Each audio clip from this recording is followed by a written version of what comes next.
우리가 회개에 합당한 열매를 맺으려면 어떻게 할까? 회개에 합당한 열매는 무엇일까? 본문 10절 말씀 제가 봉독합니다. 무리가 물어 이르되 그러면 우리가 무엇을 하리이까? 11절 함께 봉독합니다. 대답하여 이르되 옷 2벌 있는 자는 옷 없는 자에게 나눠줄 것이요 먹을 것이 있는 자도 그렇게 할 것이니라 하고, 여기 중요한 표현이 하나가 있습니다.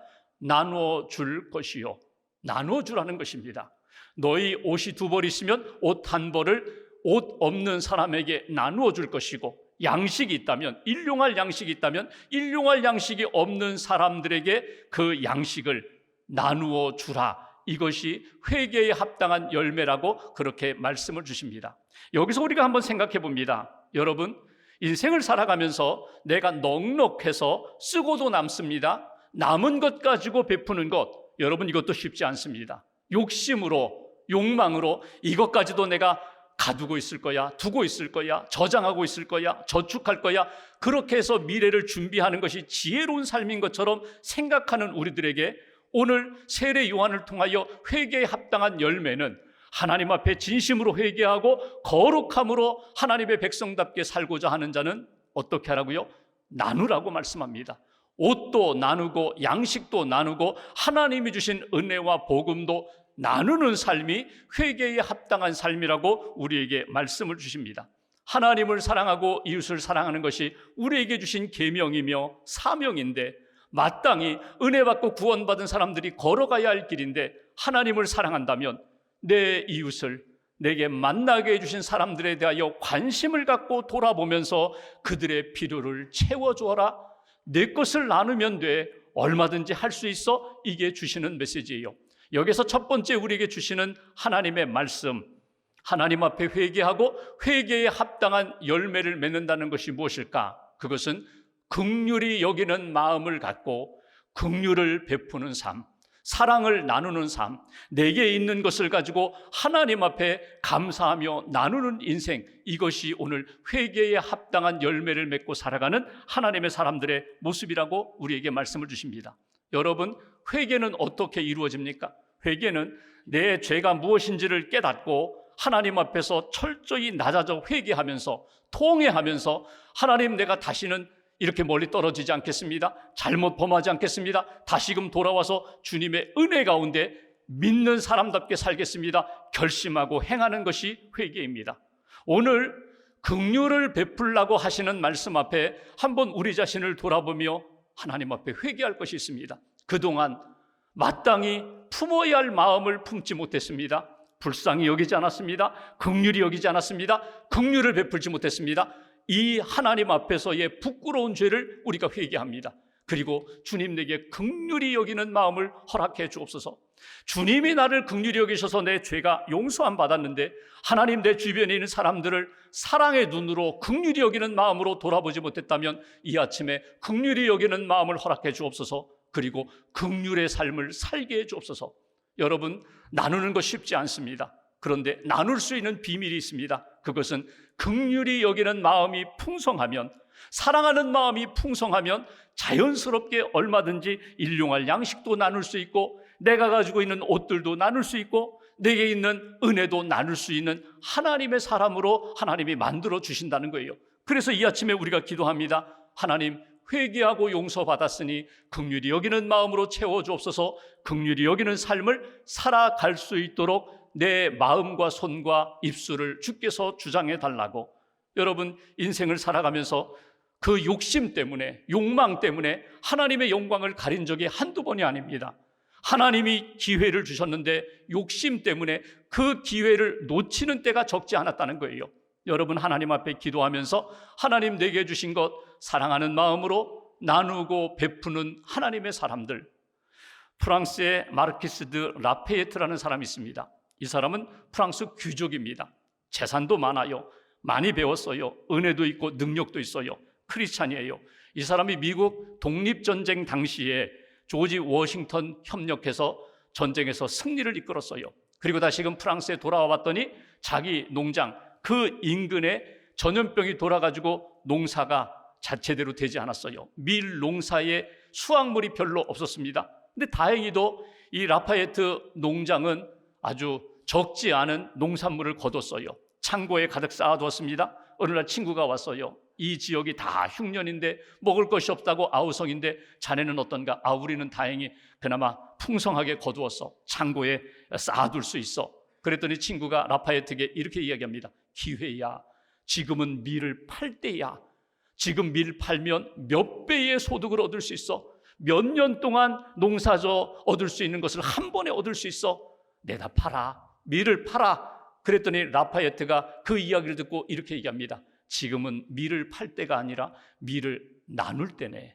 밀을 나누어 줄 때야. 이때를 놓치지 말아야지. 그리고 창고에 쌓여있는 그 밀들을 다 인근에 있는 가난한 사람들에게, 흉작으로 인하여 먹을 것이 없는 사람들에게 나누어 주었다는 거예요. 이게 믿음의 사람이에요. 이게 영향력 있는 사람이에요. 이게 하나님이 기뻐하시는 사람들의 모습이에요. 때가 있어요. 기회가 있어요. 항상 내게 있는 것을 나누라. 긍휼히 여기는 마음을 가지고 나누고 베풀고 섬기라고 말씀하셨는데 하나님이 결정적인 시간에 내 마음에 감동을 주셔요. 지금이다. 지금이 나누어야 할 때야. 내가 가지고 있는 지식도 경험도 내게 주신, 하나님이 내게 주신 은혜와 은사도 나누어야 할 때야. 복음도 나누어야 할 때야. 하나님이 주신 마음 잃어버리지 않고 긍휼히 여기는 마음을 품고 긍휼의 삶을 살아갈 때에 오늘 회개에 합당한 구원받은 사람, 은혜 받은 사람, 거룩한 삶으로 하나님 앞에 영광 돌릴 수 있다는 것입니다. 회개의 열매가 무엇일까? 하나님 긍휼의 마음 놓치지 않게 해주옵소서. 긍휼히 여기는 마음으로 긍휼을 실천하는 저와 여러분들 되시기를 주님의 이름으로 기원합니다. 두 번째로 12절 말씀 보실까요? 제가 봉독합니다. 세리들도 세례를 받고자 하여 와서 이르되 선생이요 우리는 무엇을 하리이까 하매 13절 함께 봉독합니다.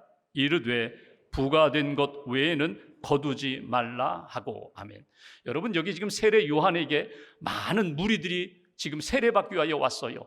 회개의 세례를 받고 있습니다. 거룩해지기를 원합니다. 구원받기를 원합니다. 하나님의 자녀가 되기를 원합니다. 많은 사람들이 지금 세례 요한에게 몰려왔어요. 근데 특별한 사람들이에요. 세리들도 왔다는 거예요. 여러분, 당시 세리는 어떤 사람들입니까? 세금을 거두어 드리는 사람이에요. 로마 정부가, 로마가 다스리는 그 나라에 세금을 징수하는 방법은 도급제였습니다.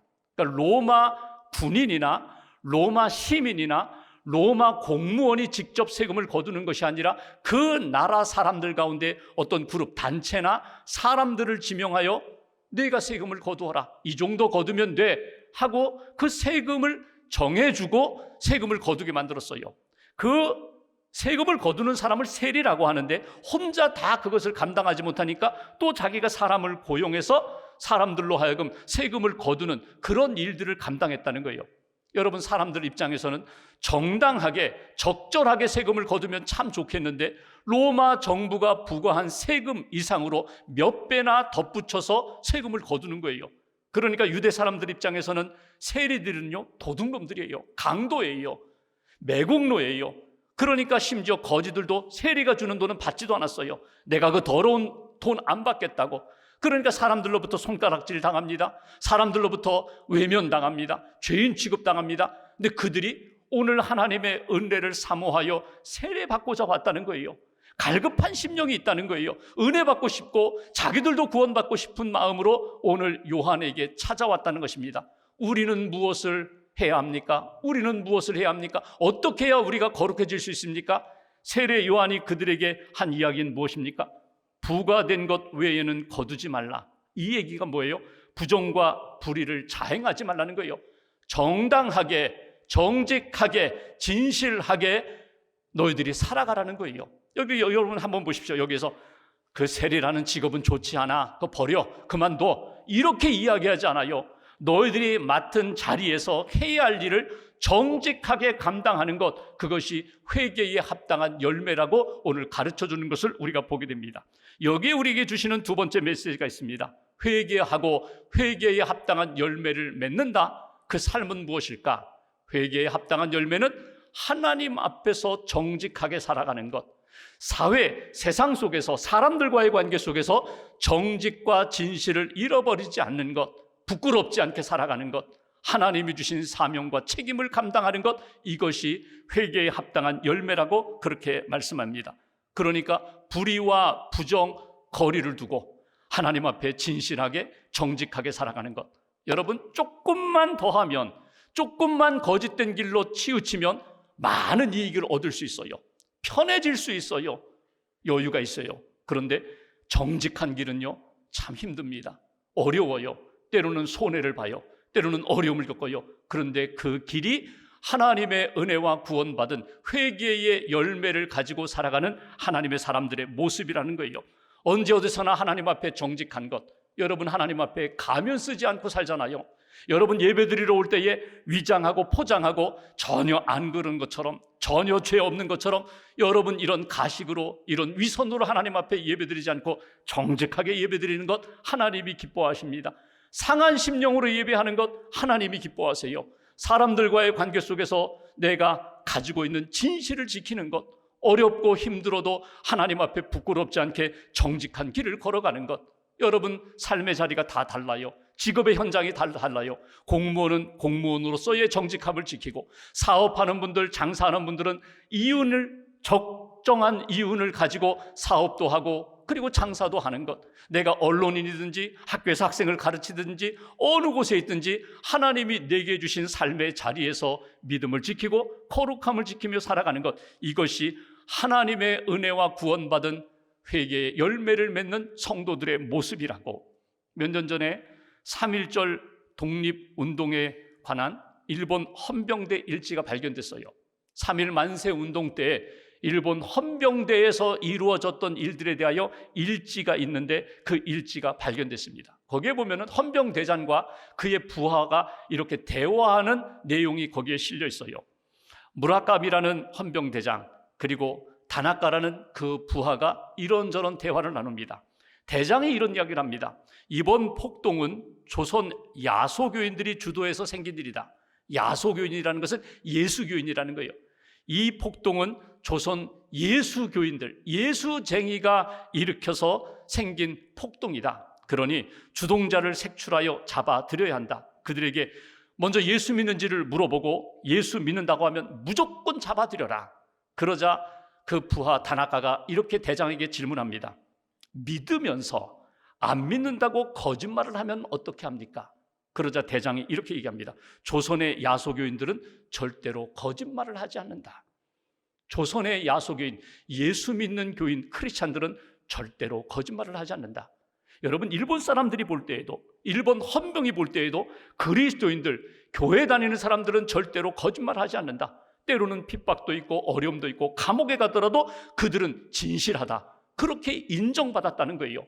여러분, 오늘날 교회와 기독교인들이 왜 세상 사람들로부터 조롱을 받습니까? 왜 사회의 비판을 받습니까? 여러 가지 이유들이 있지만 딱 한 가지를 꼽으라면 정직하지 않아서 그렇습니다. 진실하지 않아서 그렇습니다. 분명히 그 사람 교회에 다녀요. 직분도 가지고 있어요. 그런데 거짓말해요. 정직하지 못해요. 이것이 하나님의 영광을 가리게 된다는 거예요. 여러분, 초대교회 성도들이 그러했던 것처럼 핍박과 고난 가운데서도 끝까지 진실함과 정직함을 지켰던 것처럼 여러분, 나의 삶의 자리에서 하나님 앞에 진실하게 정직하게 살아가는 것, 이것이 회개에 합당한 열매를 맺는 믿음의 모습이라고. 성경에 보면은 세리 가운데 예수님의 부름받은 사람들이 많이 있어요. 레위, 마태. 여러분, 세관에 앉아있다가 너 나 따르라. 그래서 예수님의 제자가 됐거든요. 예수님의 12제자 가운데 참 불편한 사람이 바로 마태라는 사람이에요. 레위라는 사람이에요. 여러분, 세리입니다. 그렇게 싫은, 보고 싶지도 않은 그 사람이 예수님의 제자가 되었어요. 그 사람이 예수님의 부름받고 믿음으로 헌신하면서 예수님의 제자로 평생 살아가잖아요. 누가복음 19장에 보면은 삭개오라는 사람이 나와요. 키가 작아요. 세리장이에요. 여리고 그 도시의 세무 고위 공무원입니다. 자기 밑에도 여러 직원들이 있어요. 어느 날 예수님이 여리고에 방문하셨다고 하니까 예수님 만나기 위하여 막 달려갑니다. 사람들이 에워싸고 있으니까 보이지 않아요. 키가 작아서. 그래서 돌 감람나무 위로 올라갑니다. 뽕나무 위로 올라가서 그 나뭇잎 사이로다가 예수님을 보고 있어요. 훔쳐보고 있어요. 예수님이 아시고 삭개오야 내려오라. 자기 이름을 부르시네요. 삭개오야 내려오라. 내가 오늘 내 집에 하루 머물러야겠다. 막 신이 나가지고 이 삭개오가 예수님을 모시고 자기 집에 갑니다. 친구들을 초청해서 잔치를 벌입니다. 여기 온 친구들은 누굴까요? 세리 친구, 세리예요. 죄인들이에요. 그들이 모여서 예수님의 말씀을 듣습니다. 잔치를 하며 은혜를 받습니다. 삭개오가 그 예수님을 모신 자리에서 은혜를 받아요. 자신의 죄를 회개해요. 누가복음 19장 8절에 보면은 삭개오가 서서 주께 여짜오되 주여 보시옵소서 내 소유의 절반을 가난한 자들에게 주겠사오며 만일 누구의 것을 속여 빼앗은 일이 있다면 내 갑절이나 갚겠나이다. 여러분, 이 기준은 어떤 기준일까요? 구약 율법에 나오는 기준이에요. 세리는 당시에 다 속여서 빼앗은 거예요. 그래서 부를 축적한 거예요. 근데 삭개오가 이야기합니다. 이제는 다 나눠주겠다는 거예요. 반을 잘라 가난한 자들에게 주고 속여 빼앗은 것 다 속여서 빼앗은 거예요. 4배씩 다 갚게 줍니다. 이게 회개하는 자에게 가지고 있는 이게 고백이거든요. 내가 이제는 말씀대로 살겠다는 거예요. 세상의 길이나 내 생각대로가 아니라 말씀대로 내가 살겠습니다. 9절에 보면은 예수님이 삭개오에게 이렇게 말씀하십니다. 오늘 구원이 이 집에 이르렀으니 이 사람도 아브라함의 자손이미로다. 구원 받았다. 너는 하나님의 은혜 받았다. 너는 회개에 합당한 열매를 맺었다. 진실하게 정직하게 회복되는 삭개오의 모습을 보게 됩니다. 여러분, 은혜 받고 우리가 구원 받고 회개의 열매를 맺는다면 긍휼히 여기는 마음 떠나지 않습니다. 정직하고 진실한 삶이 우리 안에서 사라지지 않는다는 것입니다. 한 가지를 더 보면 14절 말씀 보실까요? 한 절 함께 봉독합니다. 군인들도 물어 이르되 우리는 무엇을 하리이까 하매 이르되 사람에게서 강탈하지 말며 거짓으로 고발하지 말고 받는 급료를 족한 줄로 알라 하니라. 아멘. 여기 군인들이 묻습니다. 우리는 무엇을 해야 합니까? 여기 세례 요한이 이렇게 이야기합니다. 사람들에게서 강제로 빼앗지 말아라. 거짓으로 고발하여 협박하거나 착취하지 말아라. 그리고 받는 급료를 족한 줄로 알라. 사실 유대 군인이나 로마 군인이나 당시에 보수가 넉넉하지 않았어요. 그래서 그들이 가지고 있는 무기를 가지고 사람들을 위협해서 뺏기도 하고 속여서 가지고 온 것 되갚아 주지도 않고 그렇게 하는 일들이 비일비재했다는 거예요. 근데 오늘 세례요한이 이렇게 얘기합니다. 너희의 지위, 너희의 힘을 함부로 사용하지 말고 받는 급료로 족한 줄 알라. 그 얘기 뭐예요? 힘들고 어렵지만 작다고 생각하지만 얼마든지 살 수 있다는 거예요. 속여서 빼앗는 인생이 되지 말고 가진 것에 대하여 감사하며 정직하게 활용하는 그런 인생이 오늘 회개에 합당한 열매를 맺는 사람이라고. 자족하라, 감사하라. 세 번째 주시는 메시지, 회개에 합당한 열매를 맺는 그리스도인들은 하나님 앞에 주신 것에 대하여 감사하고 자족하는 인생. 여러분, 하나님이 우리에게 무엇을 주셨어요? 은혜도 주셨어요. 은사도 주셨어요. 물질도 주셨어요. 사람들과의 관계도 주셨어요. 일터도 주셨어요. 이 모든 것 하나님이 내게 주신 것입니다. 하나님 앞에서 내가 감사하며 선용하며 살겠습니다. 이것이 회개에 합당한 열매를 맺는 삶의 모습이라고 우리에게 가르쳐 주십니다. 여러분, 구약에 회개의 사람이라고 꼽으라면 우리는 다윗을 꼽을 수 있어요. 다윗이 하나님 앞에 얼마나 사랑을 많이 받았어요. 목동으로 시작해서 왕의 자리에까지 올랐던 사람, 핍박과 고난과 여러 가지 어려움 가운데서도 하나님 사랑하고 말씀 사랑하고 하나님의 은혜로 승승장구했던 사람이 다윗입니다. 왕이 되어서 영적으로 나태해진 다음에 그가 죄를 짓잖아요. 간음죄를 짓고 살인죄를 짓고 모든 것 은폐하고 자기는 전혀 죄 없는 사람들처럼 그렇게 살아가다가 어느 날 나단 선지자가 와서 당신이 죄인이라고, 하나님 당신 가만두지 않겠다고, 반드시 심판하신다고, 칼이 당신의 집안에서 떠나지 않겠다고 하나님 말씀을 전하자 다윗이 어떻게 합니까? 왕좌에서 내려와서 그대로 하나님 앞에 엎드렸어요. 하나님 살려주십시오. 하나님, 제가 죄를 지었습니다. 누구 핑계대지 않고 원망하지 않고 제가 죄인입니다. 그가 쓴 시편 32편이나 51편 보면 다윗의 참회의 기도 고백이 나와요. 51편 이렇게 시작합니다. 하나님, 나 좀 불쌍히 여겨주세요. 하나님, 내게 긍휼을 베풀어 주세요. 하나님, 자비와 사랑으로 나 좀 용서해 주세요. 51장 10절에 보면은 하나님이여 내 속에 정한 마음을 창조하시고 내 안에 정직한 영으로 새롭게 해달라고, 나 스스로 거룩해질 수 없고 나 스스로 정직해질 수 없는데 하나님 나에게 그 은혜를 부어달라고 그 철저히 참회하는 회개하는 다윗을 하나님이 받아주시고 하나님이 은혜를 주셨어요. 회복시켜 주셨어요. 그런데 중요한 것이 있습니다. 다윗이 그렇게 하나님 앞에 회개했어요. 그 이후에 이루어지는 모든 것들은요, 다윗은 하나님 뜻대로 하세요. 하나님 뜻대로 하세요. 제가 다 받아들이겠습니다. 제가 하나님 주님이 주신 것이라면 제가 받아들이겠습니다. 아픔도 많았어요. 상처도 있었어요. 여러 가지 힘든 일도 있었어요. 그런데 하나님이 내리신 것이라면 제가 다 받아들이겠습니다. 아들들이 싸우고 압살롬 멋진 아들이 아버지 죽이겠다고 반란 일으켰어요. 그때 다윗이 칼로 대결하지 않았어요. 이것도 하나님이 내게 허락하신 것이라면 받아들여야지. 아픔의 시간이지만 받아들여야지. 머리 풀어 헤치고 그는 오히려 아들을 피하여 도망 다녔어요. 회개가 뭐예요? 진정으로 하나님 앞에 돌아오는 사람은 그 다음에 하나님이 모든 것 어떻게 이루시든지 다 하나님 뜻대로 하세요. 하나님께 맡깁니다. 하나님이 주신 것이라면 제가 수용하겠습니다. 이게 참된 회개자의 모습이에요. 제가 그림 한 장 함께 보려고 합니다. 반다이크가 그린 그림, 제목이 좀 길어요.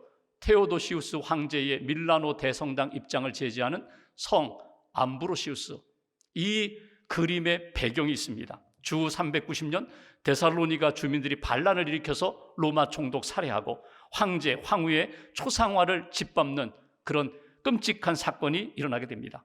테오도시우스 황제가 화가 났어요. 군대를 동원하여 데살로니가의 양민 7,000명을 살해합니다. 이 소식을 암브로시스가 들었어요.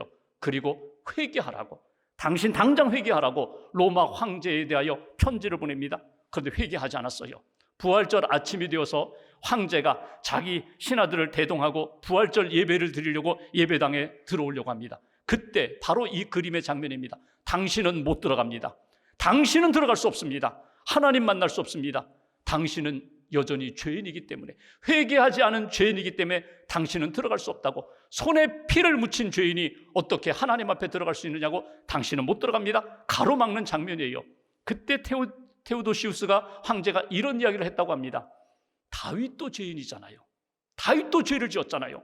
그런데 하나님이 그를 만나주시고 용서해 주셨잖아요. 다윗이 하나님 앞에 나아가 용서받았던 것처럼, 사랑받았던 것처럼 나도 들어갈 수 있지 않겠느냐고. 그때 암브로시우스가 이렇게 이야기합니다. 당신이 다윗의 죄를 모방하려고 합니까? 그렇다면 진짜 다윗의 참회도 철저히 낮아져 하나님 앞에 회개했던 그 회개도 모방해야 합니다. 당신이 회개하지 않는 한 하나님 앞에 나갈 수 없습니다. 그리고 끝까지 가로막습니다. 시간이 지납니다. 8개월 동안 그 로마 황제가 마치 유배자처럼 그렇게 조용히 회개의 시간을 갖습니다. 그리고 성탄절이 되었을 때 다시 예배당에 옵니다. 평복을 갈아입고 예배당 앞에 무릎을 꿇고 진정으로 내가 죄인이라고, 내가 큰 잘못을 범했다고 하나님 앞에 회개하고 성당 문이 열리고 그가 하나님 앞에 나가 예배할 수 있었다는 것입니다. 마지막으로 우리가 꼭 기억할 것이 있습니다. 하나님 앞에 회개에 합당한 열매를 맺으려면 하나님 저에게 긍휼의 마음을 주세요. 긍휼을 베풀 수 있게 해주세요. 하나님 정직하게 살고 싶습니다. 정직한 영으로 새롭게 해주세요. 하나님 앞에, 사람들 앞에 정직하게 살게 해주세요. 하나님, 제가 하나님이 주신 은혜를 그대로 받아들이며 자족하며 만족하며 감사하는 삶을 살게 해주세요. 회개의 열매를 우리는 사모합니다. 근데 이 열매를 어떻게 맺을 수 있어요? 내가 철저히 회개할 때만이 이 열매를 맺을 수 있어요. 회개하는 자에게 주시는 하나님의 은혜가 회개에 합당한 열매가 된다는 거예요. 회개가 무엇입니까? 지성으로 내가 무엇을 잘못했는지, 하나님 뜻에서 무엇을 어긋났는지, 무엇이 어긋났는지 깨달음이 와야 돼요. 여전히 세상을 향하고 여전히 세상의 욕심에 붙들려 있는 삶이 아니라 모든 것 내려놓고 주님의 손에 붙들림 바 되어서 거룩함을 이어가는 하나님의 사람, 그것이 오늘 회개에 합당한 열매를 맺는 성도의 모습이라고, 한 주간 기도하시면서 철저히 회개하고 하나님이 주시는 용서의 은혜와 회복의 은총을 경험하는 저와 여러분들 되시기를 주님의 이름으로 기원합니다.